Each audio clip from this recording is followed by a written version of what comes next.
because I was to make I'm not due to some things in on Facebook. So many people, my illegal is me.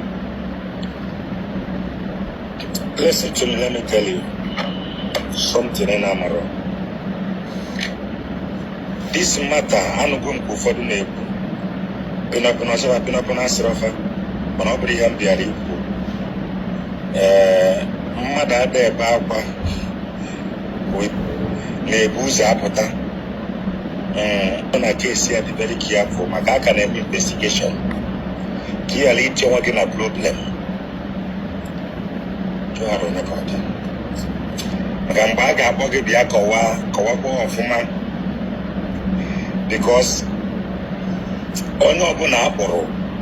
anybody you hear that they arrest in this matter, two things is involved. Just know that either I saw the person inside that place, or Nonye Abuta Boleafa.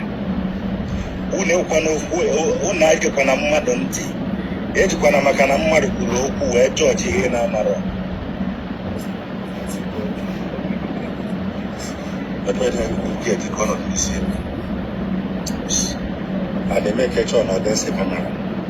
So, on your bono no abolafia, or no nabochina kesia, Dipano Noki, Nevena Maro. On your bonabochina kesia, either no onion for there, or Nandia Bota Bolafia, because now Abotago many people. Mandiness in the kidnapper near Abotagofa. Abotago many people there. Koniality one on Nipon and Amaro, upon the broadcast. Many Gakawana of Homa. Obroko Punina can eat on. Aposiani depended in a Munyam Mad. Now sports on the words. Macana only did any man in a Munyam Mad very soon. Or what if about would have back and net? Maconi see the man didn't be able to brought out a cabo. Aburgo reverses Ozibum Bata or maybe 7 days they may arrest. And the Apotago some of suspects. Hanona has surrendered to us for an opposite. Can go soon una fake it up and the money chiki. Oh, you can over that for you. Una fake it up when you say Jesus. Government get demolition here. Ozubu makano weko for that money fan eme. Lapondine puyeli. Now most of them get up and off ma. Oh, for no thinking even in a cage web. Neither government did demolition yes. See it here.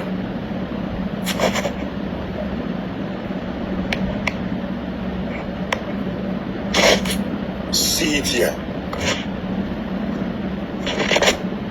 If you that house is under demolition, didn't take kidnap on here. In Nifu Mubudosa. So, 80 many him and Nakobaloman Castle Airport. I will say talk everything. So, I happen in Edogodawa, Mandine Puyeli, Mandinako. Very soon, or for the Gadia Copan or Foma. Or poor one years after on Facebook. This is the house. They kidnapped me. Government did demolition Ozibo. What are many suspects in here? So no Nabuji. Eti panon in a Vienna Maro. Okwanya Mamadu Nebuye. Okwanya Mamadu. I will see tell the full story. Maneti panon no gilapundi tiguleti. Navagabiako Wafuma. Makonye Tidelo, Kande Maria Resopon on the wicked. 81 on a case kidnapper. Macanadian Agogo when a yegini.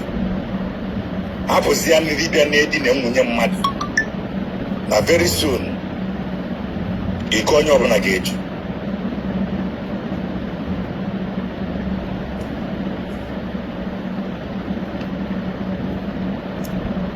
Nanya. All that do the beer. All that do the beer. on under demolition, and they demolish here. This is where they kidnap Onye say Jesus. Government has demolished it, and they catch some of the suspects. This is where they kidnap Onye say Jesus. Or if you need demolish it here, they make it up with evidence. Makandi na nonsense. For those talking nonsense, this is where they kidnap me. They are demolishing it. Government are demolishing it, and they arrested some of the suspects. Say any that we arrested, either is a suspect or the suspect called he or her name as one of them. So be very careful. The investigation is still going on. As a blogger, you need to be in Amaro. Get ready, Diakowa. You ready, Diakowa. Or you leave your room baffle. And come on, lawyer and I be a bell on mother. Make a call for me. That's her name. Always have a joke and go my kind of even at on a net. Do not know you really or color. I won't be a come and the use mad. Continue. Use the penny, Manona Mambring, nobody can bring Gonyas a done. What possible? Come on, you're going to about this kidnapping case. Now, but you put it if you are one or set here. Or both people, piece, you know, you put it if you are one. What was the thing with the baby? I will be a woman can see where now. If you will go to Nuna, no man, if you need any, you put the rail. If you go to Nuna, get up, no man, if you need any, you put the rail. Government had demolished the place they kidnap him. And I put some of the suspects. I'm not coming for you on a colon. Rapon didn't be a baba, send until Mafana cell, Metro Mafana cell. On your belief in a cell, mana. Either a suspect or Liafa or no onion for labor.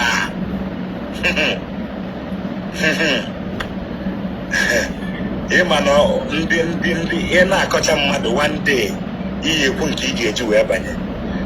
The book here follow. 81 on a case in Morocco Sibido. 81 on a case in Morocco Sibido. Egosugo Mono building a fake kidnap home. Get the Manishikia. Everything I need with evidence. Abuwa give Yakowa, Makandina sin onions and Amunkewa, Nonias and a make Dopino, or non America, or non America. What did you use? Ne use one young mad. Continue. Because in Amudi against Oki Dema, I didn't be against the Dibia. Any baby of the name Oki there. Now walk. Or where we phone no bring jam down. Over the same way, one. Says you come on money. Where's the Jesus will go a lot about the Dibiane. First of all, let me say it here. Now, I will not say anything further. Basalo or Genwanya only because this is something that borders on security. So for as long as the security forces may make investigation, I will not say anything that is going to jeopardize their investigation. This has something to do with security, and I will not say anything concerning Ogenwanye. The issue of Igbo Mado, Abulo Mati Ingolike no Katabum Mado Nonya Mobie, I just Jidonya anyhow. Or Uzena just Jidonya because of misinformation. They will still clarify the issue and they will let the person go. Because all would we link into us well link for evidence no work is well link. If they arrest you, they will later leave you. Manon ne continuously about Ndedibia ne use mad. I don't know if your guess is as good as mine. Let us be watching until the investigation ado concluded. Then we will know the way out. Ndechok how will this opportunity of name arrest. I still have a lot of things to tell Onyeze, but it has nothing to do with oge nwaanyị emere arrest because na onye ntọ can be anybody. O nwere so many ways esi ed ndị nta, ma ndị na-esi nri, ma ndị na-eji egota ife n'afịa, ma ndị na-emere ha so many things. You can link yourself to so many ways, through so many ways. Ma ndị a na-eje na POS ha eje were ego. It can link to anybody so many ways. So not until police measure investigation, wopụta the effort of their investigation, mụnwa wezugo ada already were ọnụ nje bịawa n'ife ma amaghị isi ọ gwụchakwa aka ọha m n'ọnụ adị ọzọ nsị ka nye ụnụ aka wee wetara ụnụ update ọ karịchakwa.